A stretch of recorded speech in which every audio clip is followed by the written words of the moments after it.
Doctor Baba Saheb Ambedkar एवं मान्यवर कांसीराम साहब सहित समाज के सभी ऋषि मुनि और महापुरुषों के चरणों में कोटि कोटि नमन करता हूँ।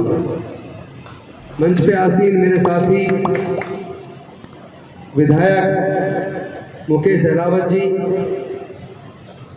हमारे साथी पूर्व विधायक एवं प्रेजेंट में निगम पार्षद भाई रामचंद्र जी, और हमारे बड़े भाई जिनको आप सब जानते हैं, लोकसभा का चुनाव उन्होंने हमारी पार्टी से लड़ा, और कबीर जन कल्याण मंच के सभी पदाधिकारीगण, अलग अलग क्षेत्रों से आए हुए माताओं बहनों बुजुर्गों और साथियों, आप सबको क्रांतिकारी जय भीम करता हूँ, विनम्र नमो बुद्धाय करता हूँ। आज इस प्रोग्राम में आके अच्छा भी लग रहा है और थोड़ा बुरा भी लग रहा है।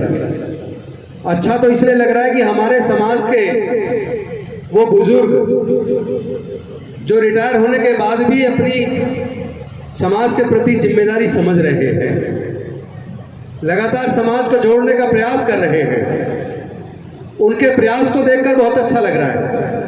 लेकिन बुरा इसलिए लग रहा है कि बुजुर्ग तो प्रयास कर रहे हैं लेकिन जवान घरों में है। लड़ाई लड़ेंगे कैसे? आप कब तक लड़ोगे? आपके शरीर में ऊर्जा कितनी बची है? उसके बाद भी आप अपनी भूमिका तो निभा रहे हो। इस भूमिका के अंदर एक बहुत भारी कमी है। जब आप घर से निकलते हैं, आपके बच्चे, आपके पोते पोती जवान हो गए हैं, आप क्या उनको आपको लेके सामने प्रोग्राम में नहीं आना चाहिए? अगर आप अपनी पत्नी को, अपने बच्चों को, अपनी बहुओं को, अपने पोता पोती को लेकर इस तरह प्रोग्राम के अंदर नहीं आएंगे तो आपके बच्चे इंस्पायर होने वाले नहीं हैं। ये लड़ाई बेहद जटिल और कठिन हो गई है। 3500 साल की गुलामी डॉक्टर बाबा साहेब अम्बेडकर ने अपना पूरा जीवन लगा के लड़ी और हजारों साल की गुलामी से हमारे लोगों को आजाद करा दिया। लेकिन आज इस आजादी को बरकरार रखने के लिए जो हमें और आपको जिम्मेदारी निभानी चाहिए थी, वो जिम्मेदारी हम लोगों ने निभाई नहीं। कहीं ना कहीं हम लोग अपने समाज को धोखा दे रहे हैं, डॉक्टर बाबा साहेब अम्बेडकर को धोखा दे रहे हैं, अपने आने वाले बच्चों को धोखा दे रहे हैं। क्योंकि जो अकेला एक व्यक्ति अपनी विद्वता से, अपनी कलम से, अपनी काबिलियत से अपना पूरा जीवन न्यौछावर कर जो हमें देकर गया था, हम सारे लोग मिलकर भी उसको भी बचा कर न रख पाए। धीरे धीरे आपका रिजर्वेशन खत्म हो रहा है, नौकरियां नहीं मिल रही अब। और जो सरकारी संस्थान उपक्रम थे भारत सरकार के अंदर बैठे हुए नेताओं ने सोची साजिश के तहत धीरे धीरे भारत सरकार के उपक्रमों को बेच दिया है। और जो भारत सरकार का उपक्रम बिक गया, वहां से छांट के हमारे लोगों को नौकरी से बाहर निकाल दिया। तो नौकरियां है नहीं। कहने को कहते हैं SC ST OBC का रिजर्वेशन 49.5% है, लेकिन हकीकत जानते हो क्या है? हकीकत जानने के लिए आपको पढ़ना पड़ेगा, आपको देखना पड़ेगा, रोस्टर पॉइंट को चेक करना पड़ेगा। आज जो पहले 40 पॉइंट रोस्टर था, उसके बाद 200 पॉइंट रोस्टर आया, 13 पॉइंट रोस्टर आया। मतलब धीरे धीरे रोस्टर का एक ऐसा खेल चला, अगर किसी एक विभाग में 11 वैकेंसी निकलती है तो 11 में से 2 वैकेंसी OBC को जाती है, 1 SC को जाती है, 7 जनरल को जाती हैं, 1 EWS जनरल को जाती है। यानी टोटल 11 में से 8 वैकेंसी जनरल कैटेगरी को, 2 OBC को, 1 SC को और ST को 0। तो 13 में से 8 वैकेंसी जनरल को चली गई, तो कितना % रिजर्वेशन जनरल का हो गया? और SC ST OBC तीनों को मिला के जिनकी जनसंख्या 85% है, उनको कितना मिला? 85% को मिल रहा है 25 और 15% को मिल रहा है 75। कितना बड़ा धोखा ये पिछले 40-50 सालों के अंदर हमारे समाज के युवाओं के साथ हो रहा है। क्या इस पे किसी का ध्यान जाएगा या नहीं जाएगा? मतलब हजारों साल की गुलामी डॉक्टर बाबा साहब अम्बेडकर ने तोड़ दी। जो जो धर्म शास्त्रों में लिखकर धार्मिक बंदिश लगाकर हजारों साल तक हमारे बच्चों को पढ़ने लिखने से दूर रखा, हजारों साल तक धार्मिक बंदिश लगाकर हमारे लोगों को व्यापार करने पर धार्मिक बंदिश लगाकर दूर रखा, हजारों साल तक धार्मिक बंदिश लगाकर हमारे लोगों को संपत्ति के अधिकार से वंचित रखा। न संपत्ति आई, न हमें पढ़ने दिया, न हमें व्यापार करने दिया। इसकी वजह से हमारे लोग हजारों साल गुलाम रहे, हजारों साल। और उसके बाद जब डॉक्टर बाबा साहब अम्बेडकर ने भारत का संविधान बनाकर हमारे पढ़ने लिखने के, व्यापार के, संपत्ति के सारे रास्ते तो खोल दिए, लेकिन इसके साथ साथ जब वो संविधान लिख रहे थे तो संविधान में लिखते वक्त उन्होंने सोचा भारत में डेमोक्रेसी लेकर आनी है, और डेमोक्रेसी में सरकार को जनता चुनेगी, तो जनता को वोट का अधिकार मिलना चाहिए।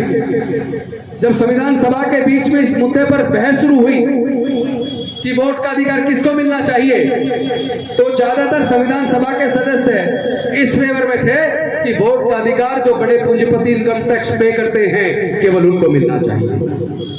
कुछ लोग इस फेवर में थे कि वोट का अधिकार बड़े पूंजीपतियों के साथ साथ जो ग्रेजुएट हैं उनको मिलना चाहिए, और कुछ लोग इस फेवर में थे जो बड़े जमींदार हैं उनको भी वोट का अधिकार मिलना चाहिए। तो सोच के देखो, अगर वोट का अधिकार केवल इनकम टैक्स पे ही करने वाले बड़े उद्योगपतियों को मिला होता, बड़े जमींदारों को मिला होता, बड़े ग्रेजुएट जो ग्रेजुएट है बच्चे उनको मिला होता, तो हमारे समाज के लोगों को, जिनको धर्म शास्त्रों में लिखकर, जिनको पढ़ने लिखने से वंचित रखा, व्यापार से वंचित रखा, संपत्ति से वंचित रखा, इसकी वजह से ना तो वो इनकम टैक्स पे ही बन पाए, ना वो ग्रेजुएट बन पाए, ना वो जमींदार बन पाए। इसका मतलब हमारे लोगों को वोट का अधिकार मिलने वाला नहीं था। और अगर हमारे लोगों को वोट का अधिकार ना मिला होता तो क्या कोई भी नेता हमारे घर पे हमारे हालचाल पूछने आता? क्या हमारी बस्तियों में कोई विकास होता? क्या हमारे बच्चों को कोई नौकरियां मिली होती? क्या हमारे लोग सांसद, विधायक, मंत्री ये सब जो बन पाए वो बन पाते? कहने का मतलब यह है कि डॉक्टर बाबा साहेब अम्बेडकर वहां अड़ गए, संविधान सभा के सामने अड़ गए, और उन्होंने इस बात को सुनिश्चित किया, संविधान सभा के सदस्यों को कन्विंस किया कि वोट का अधिकार केवल इनकम टैक्स पे ही कोई नहीं, केवल ग्रेजुएट को ही नहीं, केवल जमींदारों को ही नहीं, वोट का अधिकार भारत में रहने वाले सभी नागरिकों को समान रूप से दिया जाए। और उन्होंने संविधान सभा को कन्विंस करके सबको वोट का अधिकार दिलवा दिया। ये वोट का अधिकार ही है कि बड़े से बड़ा नेता चाहे 5 साल तक ना पूछे, पर कम से कम चुनाव के दौरान तो हाथ जोड़कर हमारे घर पे आता है, हमारी झुग्गी में आता है, और सरकार बनने के बाद कम से कम कुछ योजनाएं तो हमारे समाज के विकास की बनती है। लेकिन अगर वोट का अधिकार ना मिला होता, सरकारों को चुनने में हमें हमारी भागीदारी ना हुई होती, तो हमारा कुछ होने वाला नहीं था। लेकिन जो डॉक्टर बाबा साहब अम्बेडकर करके हमारे विकास के रास्ते बना कर गए, वो रास्ते धीरे धीरे पिछली सरकारों ने साजिश के तहत बंद कर दिए। पहले तो धीरे धीरे प्राइवेट स्कूल खोलने शुरू किए, जबकि हमारा जो स्टडी है वो ये बताती है, हमने जो सर्वे किया वो ये बताता है कि माननीय सर्वोच्च न्यायालय और उच्च न्यायालयों के अंदर जितने भी जजेज हैं वो 98% सरकारी स्कूलों से पढ़े हैं। देश में जितने senior bureaucrats, senior doctor, senior engineers हैं, सीनियर प्रोफेसर्स हैं, वो 99% सरकारी स्कूलों से पढ़े हैं। इसका मतलब सरकारी स्कूलों में क्वालिटी एजुकेशन थी। और उन्होंने देखा कि इन्हीं सरकारी स्कूलों में डॉक्टर अम्बेडकर के दिए शिक्षा के अधिकार की वजह से दलितों, पिछड़ों, आदिवासियों के बच्चे भी पढ़े लिख कर आकर आज डॉक्टर, इंजीनियर, जज, कलेक्टर बन रहे हैं। इनके पास बोलने की ताकत आ गई है। जो हजारों साल तक बेजुबान, गूंगे, बहरे थे, जिनकी बेटियों की इज्जत लूट जाती थी तब भी कुछ नहीं बोलते थे, जिनका अगर बोल दिया तो गांव के गांव चला दिए जाते थे, ऐसे समाज के पास बोलने की जुबान कहां से आ गई? उनके पास इतनी ताकत कहां से आ गई? आजकल एट्रोसिटीज एक्ट में मुकदमा दर्ज करवा रहे हैं, न्यूनतम मजदूरी मांग रहे हैं, ओवर टाइम मांग रहे हैं, जुल्म के खिलाफ लड़ने लगे हैं। उनको समझ आया ये वोट, ये इनको जो ताकत बोलने की आई है, ये पढ़ने लिखने की वजह से ज्ञान आया है, और ज्ञान की वजह से बोलने की ताकत आई है। और जो नौकरियां मिली है सरकारी रिजर्वेशन से, उसकी वजह से घर में कुछ पैसा भी आया है। पैसा आया तो खुशहाली आई, खुशहाली आई कॉन्फिडेंस आया, कॉन्फिडेंस आया तो बोलने की ताकत आ गई। तो उन्होंने सोचा अब इनके पढ़ाई लिखाई के रास्ते भी बंद करने हैं, इनके नौकरियों के रास्ते भी बंद करने हैं। सोची सजी साजिश के तहत उन्होंने धीरे धीरे सरकारी स्कूलों को कमजोर करना शुरू किया और प्राइवेट स्कूल, प्राइवेट कॉलेज खोलने शुरू कर दिए। और आज प्राइवेट स्कूलों में, प्राइवेट कॉलेजों में बच्चे की साल भर की अगर फीस आप देखोगे, उसके सारे खर्चे जोड़कर देखोगे, एक बच्चे की पढ़ाई के लाखों रुपए चाहिए। और हमारे 99% लोग ऐसे हैं जो लाखों रुपए साल का खर्चा एक बच्चे की पढ़ाई का उठाने के लिए सक्षम नहीं है। मजबूरी में वो सरकारी स्कूल में पढ़ेंगे। तो एक तरफ सरकारी स्कूलों को कमजोर किया, जहां 100 टीचर चाहिए वहां 40 टीचर है, 30 टीचर है, 50 टीचर है, पढ़ाई का वातावरण नहीं है।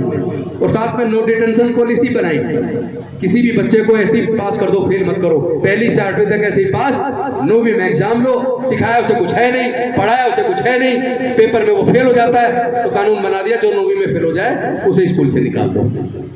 तो ये साजिश हमारे समाज को केवल रोकने के लिए साजिश रची गई। सारे सरकारी संसाधन बेचकर प्राइवेटाइज किए गए ताकि हमारे लोग नौकरियों में ना आए। तो एक तरफ पढ़ाई छीन ली, एक तरफ नौकरी छीन ली, और एक ऐसा षड्यंत्र रच दिया जिसकी वजह से हमारे लोग नौकरियों में आने बंद हो जाए और वो दोबारा से मजदूर हो जाए, और जब वो मजदूर बन जाएंगे तो दोबारा से गुलाम बन जाएंगे। मैं आप सबसे पूछना चाहता हूं, क्या आप अपने आने वाले बच्चों को गुलाम देखना चाहते हो? क्या आप अपने बच्चों से नजर मिला पाओगे? क्या हम अपनी जिम्मेदारी निभा रहे हैं? आज भी मूंछ रखने मात्र पर, सुंदर दिखने पर हमारे युवाओं की हत्या कर दी जाती है। आज भी घोड़ी पर बारात निकालने पर हमारी बारातों को डिस्टर्ब किया जाता है, हमला किया जाता है, सामूहिक बहनों के साथ बलात्कार किया जाता है, जुल्म के खिलाफ बोलने पर गांव के गांव जला दिए जाते हैं। आज भी ये चल रहा है। ये कैसी आजादी है? डॉक्टर बाबा साहब अम्बेडकर ने ऐसी आजादी का सपना ना देखा था, हमारे संविधान निर्माताओं ने ऐसी आजादी का सपना ना देखा था। और ये सब इसलिए हो रहा है क्योंकि हम लोग जो जीतकर संसद में, विधानसभाओं में तो जाते हैं, लेकिन समाज के दुख दर्द को, उनके मुद्दों को मजबूती के साथ संसद में नहीं उठाते, विधानसभाओं में नहीं उठाते, गुलाम बन के बैठ जाते हैं। हमारे लोगों का हक अधिकार मर रहा है, लगातार उत्पीड़न जारी है, लेकिन हम हैं मस्त हो गए, नौकरी लग गई, अपने बच्चे बीवी बच्चे में बस घर तक सीमित हो गए। ये घर तक सीमित होकर काम चलने वाला नहीं है। आप ये समझ लीजिए, जो नफरत की आग पूरे देश में चल रही है, जो जाति और धर्म के नाम पे पूरे देश में उन्माद बढ़ रहा है, ये आग एक दिन एक एक घर को जला के राख कर देगी।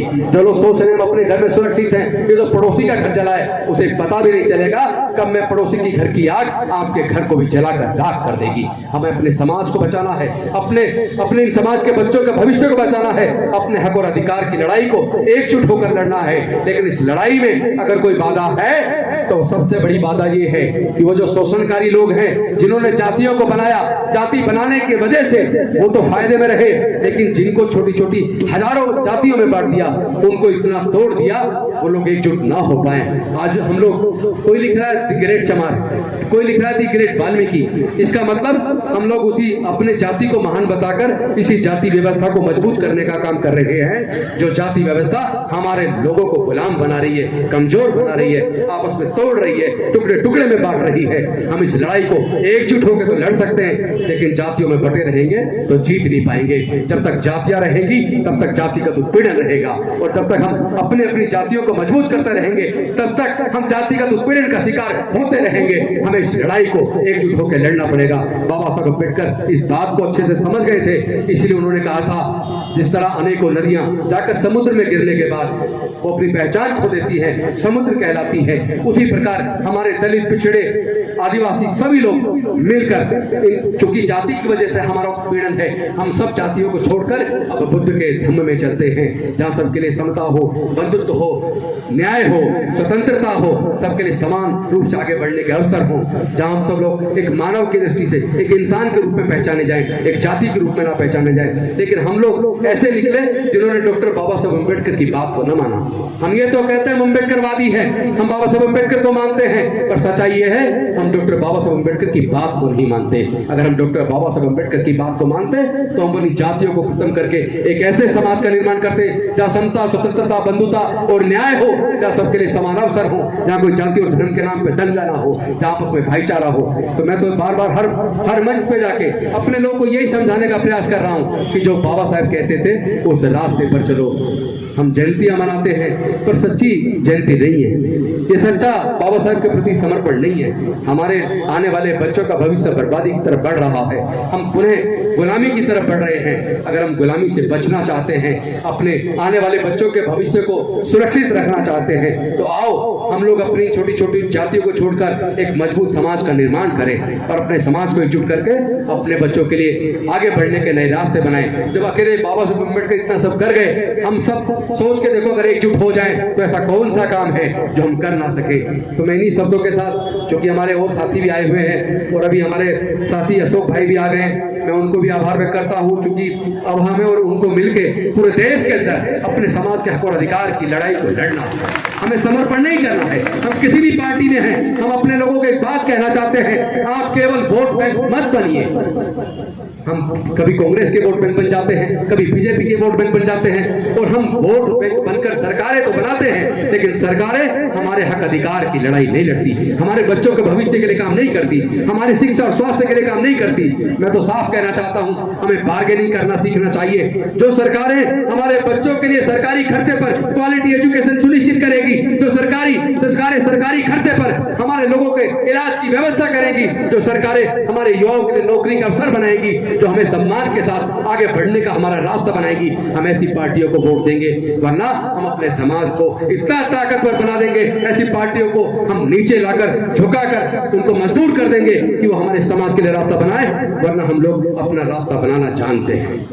हमारे अंदर काबिलियत की कमी नहीं है। जब जब मौका मिलता है, जब हमें मौका मिला, बाबा साहब को मौका मिला तो भारत का संविधान लिख डाला, और जोगिंदर नाथ मंडल को मौका मिला तो पाकिस्तान का संविधान लिख डाला।